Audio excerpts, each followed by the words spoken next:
특송 감사하고 특별히 우리 신근식 우리 성도님 이제 오늘로 교회 세 번째 나오셨는데 앞에 나오셔서 특송하니 너무 좋습니다. 감사하고 음악을 하는 사람은 이어른을 다 압니다. 포함해서 그럼 다음에는 아마 트럼펫 들고 올 겁니다. 제가 이번 주간에 어느 식당에 갔어요. 식당에 가니까 그 사장이 이 노래한다 그러더라고요. 그래서 들어가서 우리 집 아들이 여기 식당 맛있다 걔가 여기 왔다 그러니까 아들이 누구냐 그러니까 날 쳐다보더니만은 아들 잘생겼지요. 잘생겼지. 그러니까 듣고 알더라고요.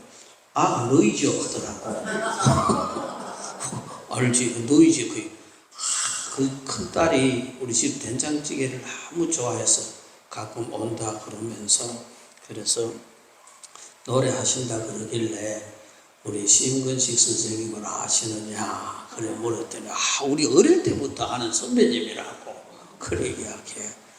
그러면은 이 모리국수를 아느냐 그랬더니 쌍록이네 알지요. 내하고 동갑인데 다 노래하는 사람들끼리는 통하더만요.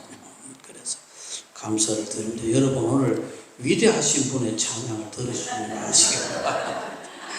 감사합니다. 미국의 어느 무명 농민의 아들로 태어나서 1700여 백화점 체인을 만들어서 백화점의 왕으로 불리운 평신도 전도장 제이시 펜이라고 하는 사람이 이런 말을 합니다. 우리가 지금 향유하는 은총들은 모든 은혜를 주신 분, 하나님으로부터 힘의 지도를 통하여 주셨다는 사실을 독자들은 항상 기억해 주시기를 부탁한다 라고 그런 말을 했습니다. 이 말은 미국의 축복을 주신 분은 하나님이시므로 하나님의 은혜를 잊지 말고 살자는 그런 이야기입니다.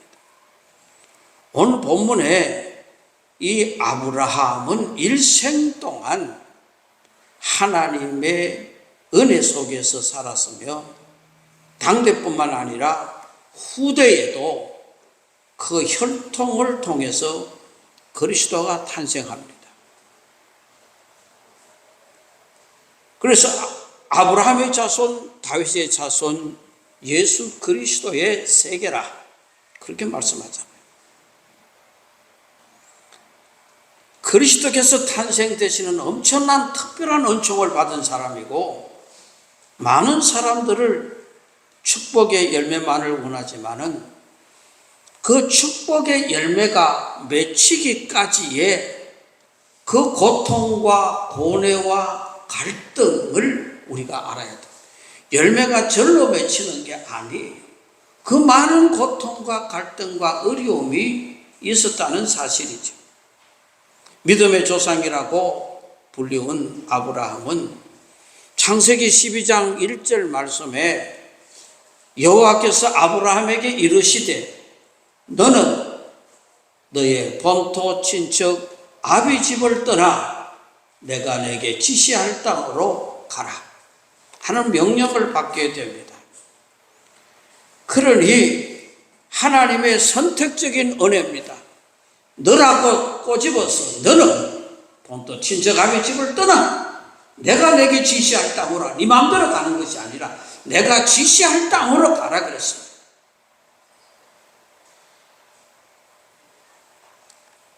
그러나 그 이면에는 오늘 창세기 22장에서 엄청난 번뇌를 했고 이는 독자 이삭을 번제로 드리라는 하나님의 명령입니다. 하나님의 말씀 따라 순종하여 갔더니 좋은 일만이 활짝 열리는 것이 아니라 느닷없이 다 큰 아들을 하나님 앞에 번제로 드리라는 겁니다. 하나님의 불순종해서 아들을 바치라는 것이 아니고 하나님의 말씀 따라 순종하며 살아갔더니 이걸 지금 요구하고 있는 겁니다.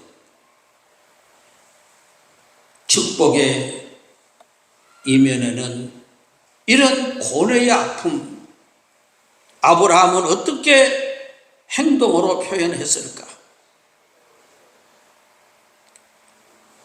그 고뇌와 고통을 다 이겨내니 12절 말씀에 이제야 내가 하나님을 경외하는 줄 아노라. 독자 이삭을 바치려고 하는 그걸 보고 이제야 네가 하나님을, 나를 경외하는 줄 안다고 말씀을 하고 있는 겁니다. 여기까지 오기는 정말 힘들었죠.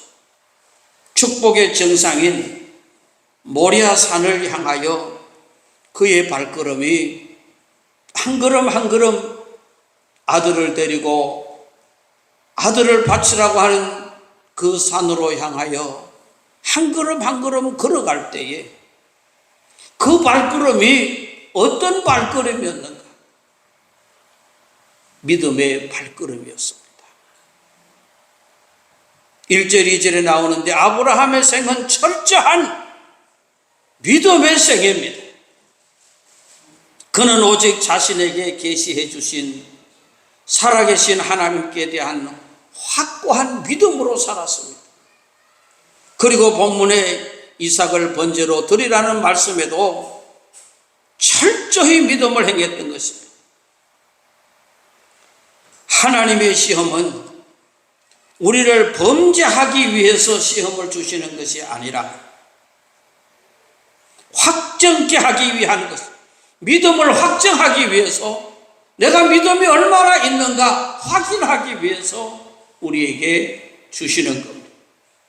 출애굽기 16장 4절에 하나님께서 먹을 음식을 하늘에서 비오듯 내려주시고 6일 동안 매일 나가서 하루분을 가지고 와서 먹고 마지막 7일에는 이틀분을 가지고 와서 먹도록 그렇게 한 것은 무엇 때문에? 하나님의 말씀을 잘 지키고 있느냐, 말씀대로 사느냐, 이 확정을 위해서 명령하신 겁니다. 신명기 8장 2절에도 내 하나님 여호와께서 이 40년 동안에 내게 광야의 길을 걷게 하신 것을 기억하라. 이는 너를 낮추시며 너를 시험하사 내 마음이 어떠한지 그 명령을 지키는지 지키지 않는지 알려 하심이라.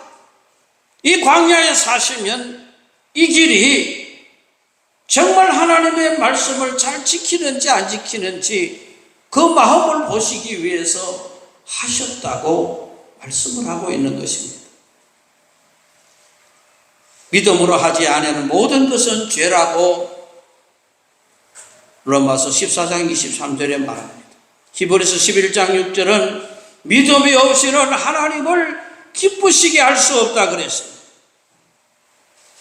아브라함을 향한 하나님의 시험, 믿음, 곧 경외함의 시험으로 아브라함은 여호와 이레 곧 여호와에서 산에서 준비하셨다고 하는 이런 믿음을 확증해 주는 겁니다. 네 믿음을 보니 이제는 아들도 바치겠구나. 그러니 그 아들 대신 여호와 이레, 여호와께서 제물을 준비해 두셨던 것입니다.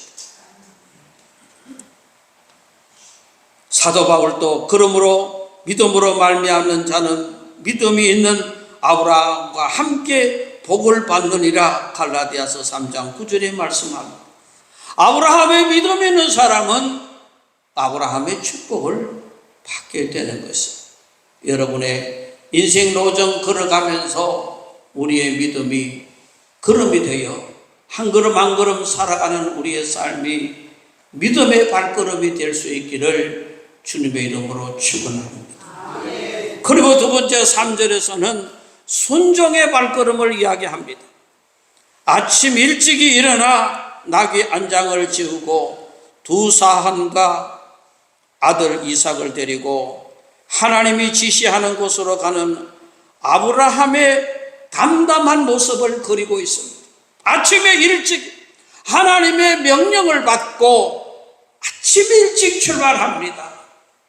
하나님의 명령은 내가 선택하는 것이 아닙니다. 명령은 지키는 겁니다. 내가 한다 안 한다가 아닙니다. 명령은 지켜야 하는 것입니다. 이게 명령입니다. 그러니 하나님하고 흥정할 일도 없습니다. 말씀하시니 아침에 일찍 아들과 사원을 데리고 산을 향하여 걸어가는 걸음, 이는 하나님의 말씀에 철저히 순종하는 아브라함의 모습을 보여줍니다. 말씀하시옵소서. 내가 행하겠나이다. 말씀에 순종하시기를 바랍니다. 말씀을 받고 말씀을 듣고 내가 이 말씀이 나에게 유익한가 나에게 손해되는가 이것 따질 것이 아니라 말씀대로 순종하며 따라갈 때에 하나님의 은혜와 하나님의 축복이 따라오게 되는 것입니다. 선지자 사무엘은 하나님의 말씀을 불순종한 사울 왕에게 순종이 제사보다 낫다라고 말씀하는 것이 사무엘상 15장 22절에 말씀합니다. 사울의 불행은 불순종에서부터 시작되는 겁니다. 축복의 정상 모리아 산으로 향하여 순종하며 한 걸음 한 걸음 올라가는 이 그 산을 정복하는 그 걸음이야말로 순종의 발걸음이었습니다. 참된 믿음과 순종은 축복의 열쇠가 되는 겁니다. 큰 믿음은 철저한 순종하는 것으로 나타나는 것입니다. 물이 변하여 포도주가 되는 이 사건은 순종의 결과입니다. 항아리의 물을 아구같이 채우라. 그리고 그 물을 뜯어주라. 그대로 순종했습니다. 그랬더니 기적이 일어났던 것입니다. 베드로가 순종했더니 그 물이 찢어질 정도로 고기를 잡을 수 있었던 것도 순종의 열매라는 것입니다. 하나님은 그냥 축복을 던져주시는 것이 아니라 순종의 발걸음을 걷는 자에게 하나님의 기적과 하나님의 축복을 베풀어 주시는 것입니다. 그러므로 여러분, 하나님 말씀하시옵소서. 내가 순종하겠나이다. 말씀은 그대로 순종하시기를 바랍니다. 그리고 이 아브라함의 발걸음은 예배의 발걸음이었습니다. 9절에 아브라함이 그곳에 단을 쌓고, 이는 아브라함의 산 예배, 그 신령한 제사를 보여주는 그런 말씀입니다. 아브라함은 자신이 가는 곳마다 그곳에서 먼저 여호와께 단을 쌓고 예배를 드렸던 것입니다. 우리는 가는 곳마다 예배가 살아 있어야 돼요. 중국 사람이 세계에 흩어지면서 가는 곳마다 하는 것이 뭡니까? 중국집 만드는 것. 가는 곳마다 중국집 만드는 것입니다. 한국 사람이 세계에 흩어져 살아가는데 가는 곳마다 하는 것이 뭡니까? 학원 만드는 것. 한국에서 아이들 학원 때문에 진전머리가 나가 해외에 나갔는데도 거기 가서 하는 짓이 학원 만드는 겁니다. 미국 사람들 세계 각곳에 흩어져서 하는 것이 뭡니까? 교회를 짓는 겁니다. 그러므로 아브라함은 가는 곳마다 하나님 앞에 제단 쌓는 일, 예배 드리는 일을 잊지 않았습니다. 그러므로 우리는 예배의 발걸음이 살아있어야 하는 것입니다. 사도 바울은 형제들아, 내가 너희 하나님의 모든 자비하심으로 너희를 권하노니 너희 몸을 하나님이 기뻐하시는 거룩한 산제사로 드리라 했습니다. 이는 너희가 드릴 영적 예배니라고 로마서에서 기록을 하고 있습니다. 그러므로 사랑하는 성도 여러분, 예배의 발걸음이 기쁘시기를 바랍니다. 예배 나오는 것이 즐겁고 기뻐야 됩니다. 우리나라에 이 교도소가 참 많습니다. 가득가득 교도소가 채워져 있는데, 여러분, 소망교도소, 여주에 있는 교도소입니다. 그것만이 국가에서 하는 것이 아니고 우리 믿음의 단체에서 교도소를 만들어서 운영하는 곳입니다. 거기에 다른 교도소에서 찾아볼 수 없는 일들이 너무 많습니다. 교도소 강단에 들어가면은 전부 개인 의자를 다 만들어 놓고 있습니다. 어떤 교도소도 개인 의자 없습니다. 제가 청송교도소도 가보니 그런 것도 없습니다. 긴 장의자를 놓습니다. 왜냐하면 작은 의자는 그들이 폭동을 일으켜서 의자를 들고 싸울 수가 있으니까 들 수 없도록 긴 것을 놔둡니다. 그런데 거기는 많은 연구 끝에 개별 의자를 놔두고 있는 모습입니다. 그리고 식판을 다 죄수들 방에 다 식사 배달을 해주는데, 거기는 학교 학생들처럼, 회사 식당처럼 모든 범죄자들이 거기 와서 함께 식탁을 나누는, 공동 식사를 하는 이런 모습을 보면서 저도 그들과 함께 거기서 점심 식사를 함께 나눈 적이 있습니다. 그리고 거기는 일주일에 4번 정도 예배를 드립니다.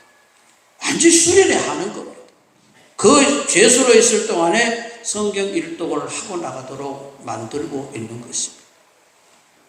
그래 믿음으로 만들어 갔더니 다른 교도소에서 나오는 사람보다 재범률이 훨씬 줄어들었다는 것입니다. 그러나 국가에서 운영하는 것이 아니기 때문에 많은 운영의 어려움도 함께 있는 것이고, 그게 이 교도소 소장 믿음이 좋은 사람이었습니다. 그게 총 관리하시는 분이 설명을 하는데 너무 잘 설명을 해줍니다. 그래서 나중에 제가 물었습니다. 선생님은 뭘 전공했어요? 그랬더니 범죄심리학을 전공했대요. 그래서 그것만 하는 것이 아닌 것 같은데요. 물었더니까 신학교를 졸업하고 제가 목사입니다. 그래요. 왜 했느냐고 했더니 범죄심리학을 가지고는 이 죄수들을 다 이해할 수도 없고 다룰 수도 없고, 그래서 신학을 해서 우리가 영적으로 다뤄야 될 부분이 너무 많기 때문에 제가 일을 하다 보니까 신학을 하게 되고 목사가 됐습니다. 라고 그렇게 고백을 합니다. 그 건물 하나하나 지어놓은 그 모든 것을 설명하는데, 죄수들이 각 호실에 있다가 강단에 예배하러 모이는 그 레인 복도가 있습니다. 그 복도를 쫙 내려가는데 예배하러 가는 길입니다. 약간 경사를 지어서 만들어 놓았어요. 제가 물어봤어요. 그러니 여기가 평탄하지 않고 내려가 보니까 발걸음이 축축축 조금 낮아졌는데요. 그러니까 잘 보셨네요. 사람이 오르막 올라가는 것보다 내리막 올라가는 것이 기분이 좋대요. 그러니 예배 드리러 가는 그 길이 약간 눈에 보일 듯 안 보일 듯 내리막으로 만들어 놨어요. 모두가 기쁜 마음으로 그 예배에 참석할 수 있도록 설계를 그렇게 했다는 이 내용을 들으면서 정말 하나하나 정말 신경 써서 만들었구나 하는 모습을 보면서 우리는 하나님 앞에 예배드리는 발걸음이 기쁨이 되시기를 바랍니다. 즐거운 발걸음이 되시기를 바랍니다. 하나님의 은혜를 사모하는 발걸음이 되시기를 바랍니다. 이 아브라함은 그런 걸음이 바로 이 예배의 발걸음이었습니다. 그리고 헌신의 발걸음이었습니다. 10절에 나무를 버려놓고 그 아들 이삭을 결박하여 단나무 위에 놓고 손을 내밀어 칼을 잡고 그 아들을 잡으려 하더니 했습니다. 이것은 실로 아브라함이 생명을 드리는 뜨거운 헌신이었습니다.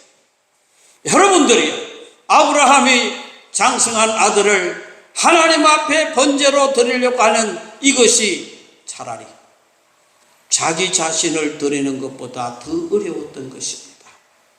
늙은 나를 하나님이 받으시옵소서. 훨씬 쉽지요. 아들을 드린다고 하는 것은 너무 힘든 결단이었습니다. 헌신이 아니고는 할 수 없는 일입니다.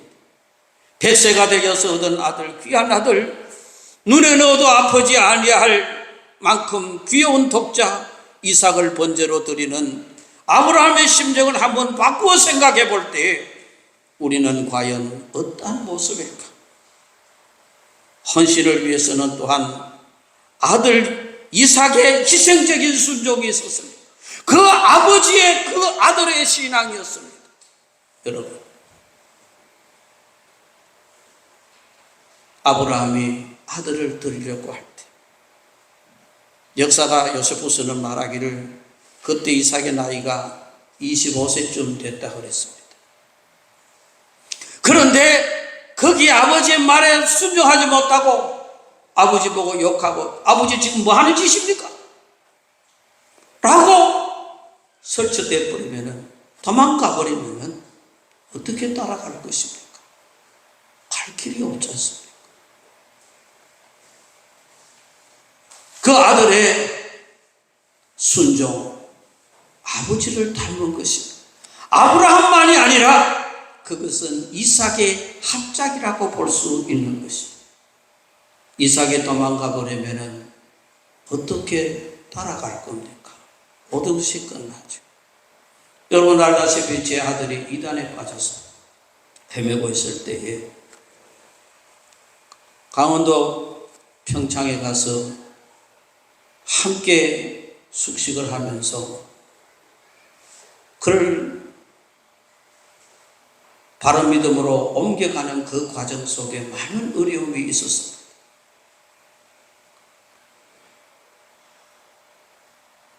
그는 거기서 며칠 먹으면서 도망갈 생각을 했대요. 그 아이가 군 제대하고 바로 며칠 지나지 않았는데 그 산으로 도망가 버리면 내가 어떻게 따라갈 것입니까? 그래도 따라갈 것이라고 운동화 끄는 쫌했습니다. 그냥 그 길로 산으로 도망가서 사라졌다면 지금도 만날 수 없었지 않은가 하는 생각을 해보면 아찔한 순간이었습니다. 아브라함이 이삭을 드릴 때 이삭도 아버지의 말씀에 순종하고 그대로 번제물이 되겠다고 하는 이 부자간의 뜨거운 헌신이 하나님의 기적을 만들어내는 것입니다. 번제할 양이 없음을 이상히 여겼던 이삭입니다. 7절 말씀에 아버지, 정말 그 산으로 올라가는 그 길에 침묵의 길이었습니다. 아무도 말하지 못하고 사관들은 둘이 산 밑에 내려놓고 둘이가 이제 불과 나무를 짊어지고 올라가는 겁니다. 아무도 말할 수 없습니다. 조용합니다. 그런데 아들이 아버지, 늘 아버지가 번제 드리는 모습을 봐왔기 때문에 불과 나무는 있는데 번제 드릴 것은 어디 있습니까? 하고 물었을 때에 이 아버지의 마음이 찢어지는 것 같은 네가 번제물이다 라고 어떻게 말할 수 있겠습니까? 찢어지는 마음이었습니다. 하나님이 준비해 두신, 정말 우리는 이 산으로 올라가는, 모리아산을 올라가는, 계단을 올라가는 이 걸음은 믿음의 발걸음이요, 순종의 발걸음이요, 예배의 발걸음이요, 헌신의 발걸음이 있습니다. 여러분, 우리는 수없이 걸어다니며 살아갑니다. 어떠한 걸음을 걸어야 할 것입니다. 마지막으로 성경에 아름다운 발걸음이 하나 더 나와 있습니다. 로마서 10장 15절에 보내심을 받지 아니하였으면 어찌 전파하리요? 기록된 바 아름답도다. 좋은 소식을 전하는 자들의 발이함과 같으니라. 또 하나의 발걸음은 좋은 소식을 전하는 전도의 발걸음이 아름다운 발걸음입니다. 여러분, 우리가 한 주간을 살아가면서 여러분 축구 경기할 때 나중에 분석할 때 어떤 선수가 어디서 어떻게 많이 뛰었는지 자기가 뛴 자국들을 다 이렇게 봅니다. 어느 쪽에서 많이 뛰었는지 그걸 분석을 합니다. 여러분, 한 주간 살아가면서 내가 어디로 많이 걸어갔는지 한번 체크해 보십시오. 교회로 많이 걸어왔는지, 마트로 많이 걸어왔는지, 술집으로 많이 걸어갔는지, 어디로 걸어갔는지 여러분 발걸음 자국을 한번 가만 꼽아보세요. 교회 오는 발걸음보다 세상을 뛰쳐 돌아다녔던 발걸음이 많으시면 하나님 회개하게 하여 주시옵소서. 내 발걸음이 주의 성전을 향할 수 있도록 하나님이여 도와주시옵소서. 그래서 여러분의 발걸음이 하나님이 기뻐하시는 발걸음 되시기를 주님의 이름으로 축원합니다. 거룩하신 하나님 감사합니다. 말씀의 은혜를 주셔서 귀한 축복을 받게 하시니 감사합니다. 아브라함의 걸음을 우리도 따라가게 하여 주시옵소서. 정말 믿음으로 걷고 순종으로 걷고 예배의 걸음이 되고 헌신의 걸음이 되고 나아가서 전도의 걸음이 되어 우리 발이 하나님 앞에 부끄럽지 않도록 도와주시고 오늘 특별히 헌신을 다짐하며 드리는 마가구역 가정가정들마다 주의 은혜와 축복이 함께하여 주시고 더 예수님을 잘 섬길 수 있도록 도와주시옵소서. 예수님 귀하신 이름으로 기도드리옵나이다. 아멘.